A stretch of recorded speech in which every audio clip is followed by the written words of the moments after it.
everyone, I am Supriya Bhaskar and today I will be explaining or perhaps teaching you the poem Friends and Flatterers. So this poem has been written by William Shakespeare and the main idea about this poem or the main theme is that it is distinguishing between friends and flatterers. Everyone that flatters thee. Now what do you mean by the word flatter? Flatter का मतलब होता है praise. Praise, that is, praise का मतलब तारीफ करना. The is basically a word which was used during the time of Shakespeare. जब Shakespeare जो language थी उसमें this kind of English was written, जिसमें the का मतलब होता है you. Thee, thy, thou, these all are forms of you. And this one that praises you is no friend in misery. Misery मतलब need, कोई trouble, जब आप परेशान हो, जब आपको किसी की ज़रूरत हो, तो वो ये Shakespeare is actually praising you is not really a friend that will be there for you when you will need him or when you will be in trouble.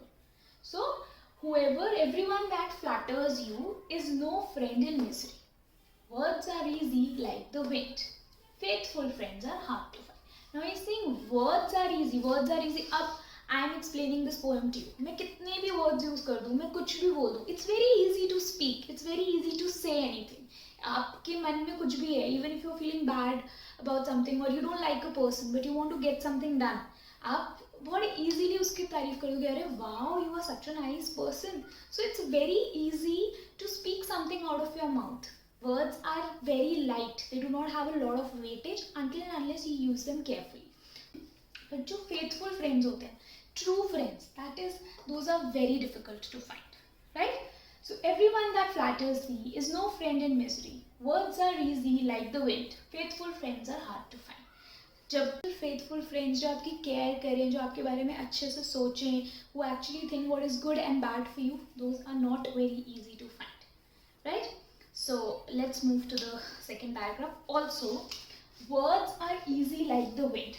Now this is a figure of speech. This is a simile because words are being compared to the wind, right? You know कि दाएं का मतलब होता है you or your. Okay, whilst is while. Thou, again, you. Hast, have. Wherewith is money. So, okay. Scant means less. Thy means again you or your. Okay. So now let's understand. Every man will be thy friend. That means every man will be your friend. Whilst thou hast wherewith to spend. While you have money to spend. So Shakespeare is saying कि हर कोई आपका friend बन जाएगा जब तक you have money to spend, right? But if store of crowns be scant, no man shall supply thy want. Now over here the word crown has two meanings. First, it also means crown means store of crowns. That means जहाँ पे आप अपना treasure रख रहे हो या आपका जो treasure है, छोटा treasure है या आपका wallet है जहाँ पे आपके साथ बड़े सारे पैसे. Few crowns, I think 40 crowns or I don't remember exactly. A few crowns used to make 1 pound. So this is the currency. So basically he's saying आपका जब तक currency आपके पास, money आपके पास है, तब तक everybody will be your friend. But if the store of crowns will be scant means less. But जैसे ही आपके पास पैसे कम होने शुरू हो जाएंगे and you will not be able to spend, no man shall supply thy want. Thy want over here is help. Then nobody would need you. Nobody would help you. Nobody would also need your help. क्योंकि आप तो you don't have money. You cannot spend on them. So if that one be prodigal. Now prodigal over here means who spends a lot of money. Okay, who spends a lot of money, right? So if that one be prodigal, bountiful they will call him. Bountiful is generous, or basically if that one be prodigal, generous they will call. So जो एक prodigal है, the person who spends a lot of money, उसको वो लोग bountiful कहते हैं, बहुत generous कहते हैं कि wow यार, this is a very nice person. And with such like flattering, pity but he were a king. So अब ऐसे ही उसको जेनरस कह रहे हैं, उसके बारे में इतनी अच्छी अच्छी बातें बोल रहे हैं, तो उसकी वो ऐसे फ्लैटरिंग कर रहे हैं, ऐसे प्रेज कर रहे हैं कि वो उसको कहते हैं कि यार मतलब तेरे पास सब कुछ है, तू तो राजा है, राइट. अब इट हैज टू मीनिंग्स. एक, या तो उसको वो किंग से कंपेयर कर रहे हैं कि यार you are just like a king, और ही कैन ऑल्सो से कि you know you have everything, बस यार you are almost a king, you know. So in this way it is sarcasm. अच्छी सी बात भी कर दी एंड ये भी बोल दिया कि बस तू राजा ही नहीं है, बाकी तो तेरे पास सब कुछ. But some people can also say, एक फ्लैटरिंग ये भी होती है, एक प्रेज ये भी होती है कि यार you are everything for me, तो you are king, right. So this is the way people praise you. आपकी बटरिंग करते हैं, आपको ऊपर चढ़ाते हैं चने के झाड़ में ताकि उनका काम निकल जाए. Fortune wants to fraud, but अगर आपका fortune, that is your good luck or your money, once it goes, then farewell his great renown. Farewell का मतलब क्या होता है? हम किसी को bye कहते हैं, bidding somebody goodbye. Renown is basically popularity, right? Fortune, I told you, good luck or money. ठीक है. Frown is sad or losing. I hope you are able to understand it, right? So, but if fortune wants to frown, अगर आपका good luck, आपका money, it goes away from you, then आपकी जो great popularity थी, that will also bid farewell to you. So, he's saying आपके पास पैसा था, जब आपके पास अच्छी good luck था, you were earning a lot of money, you had a lot of money to spend. That time everybody was coming to you and you had very good popularity. You had, आपको बहुत नाम था, सब कहते थे अरे ये तो बहुत बढ़िया बंदा है, क्योंकि everybody wanted to get their work done. But the moment your fortune goes away, your fortune gets upset with you, your great popularity, the renown that you had, that will also go, that will also bid farewell to you, right?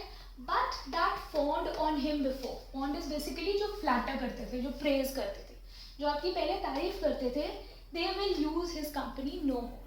तो जब आपका पैसा चला गया, आपकी popularity भी चली जाएगी, पॉपुलैरिटी चली गई, जो आपकी तारीफ करते थे, those people will not come to you anymore. They will not use your company anymore. They will say bye bye to you as well, right? And that's my dog scratching on the door for me to open it. So let's start with another paragraph and I will go open the door. Okay, so now we've translated the thee, thys for you.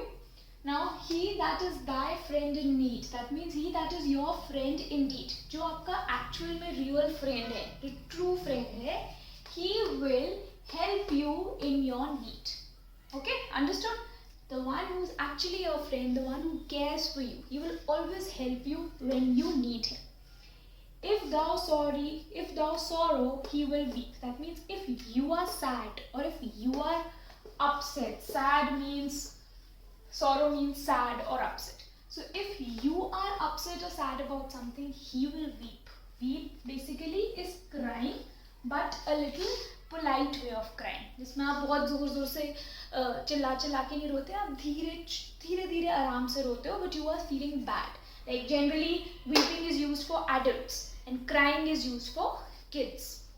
जैसे जो आपका सच में actually में true friend होगा, he will always help you in your need. And if you are sad or if you are upset about something, he will weep. That means उसको भी बुरा लगेगा, इसलिए he will also weep.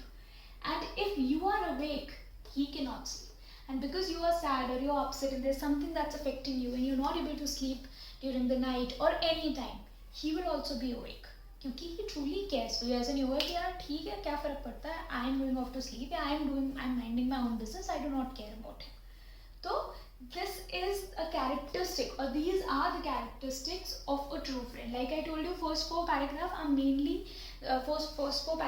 are mainly about flatterers, and the last two are about good friends. So this is the second last paragraph, जिसमें Shakespeare is actually giving you characteristics of identifying who is a true friend. Clear? Doth over here is don't, or basically can't. This is a Shakespeare word. Bear apart means separation. He will not be able to bear the separation. अब क्या हुआ? Whenever you are in grief or whenever you have some kind of sorrow in your heart, जो आपका true friend होगा, he will not be able to bear apart. He will not be able to bear apart means two meanings. Plus, सबसे पहले he will not be able to, bear that you are in so much sorrow. He will also feel bad. He will also feel upset about it. Secondly, he will not be able to be separate from you. ऐसा नहीं होगा कि आपको छोड़ के चला जाएगा. He or she will try his best to be with you, to comfort you during your bad times, and not just leave you and go away. Understood? इसके दो मीनिंग, bear apart, वो खुद भी bear नहीं कर पाएगा, and he will not let you be alone during that difficult time, during the time of misery, right? These are certain signs to know. Certain का मतलब यहाँ पे some भी हो सकता है. These are some signs or a few signs to know faithful friend from a flattering foe. Flattering का person मतलब जो बहुत तारीफ कर रहा है, बच्चन कर रहा है, foe is basically enemy. Now why is he enemy over here? Because obviously जो लोग आपकी केयर नहीं करते और सिर्फ आपसे मतलब निकालना चाहते हैं, वो आपके दोस्त तो नहीं होते. So they are obviously your enemies. They are obviously trying to harm you in some or the other way. So अब last paragraph में भी शेक्सपियर ने characteristic दिया to tell how can you identify good friends and bad friends, or flattering friends and real friends.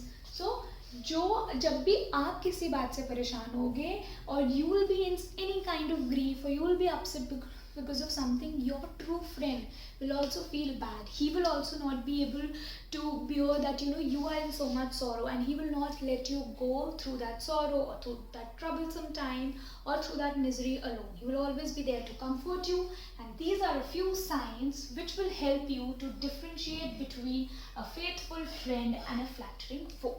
Now, a faithful friend, faithful friend from flattering foe. This is also an alliteration. Alliteration क्या है? It is a figure of speech. So I think this poem is pretty poem. Also, let me give you this caution or a little a good idea to correct your pronunciation wherever you're going wrong. Try and learn the correct pronunciation. Till date, at times even I say poem, but that's not wrong. But on the other hand, it's also true that I should also train myself to just say poem instead of poem, right? So I think it's pretty clear.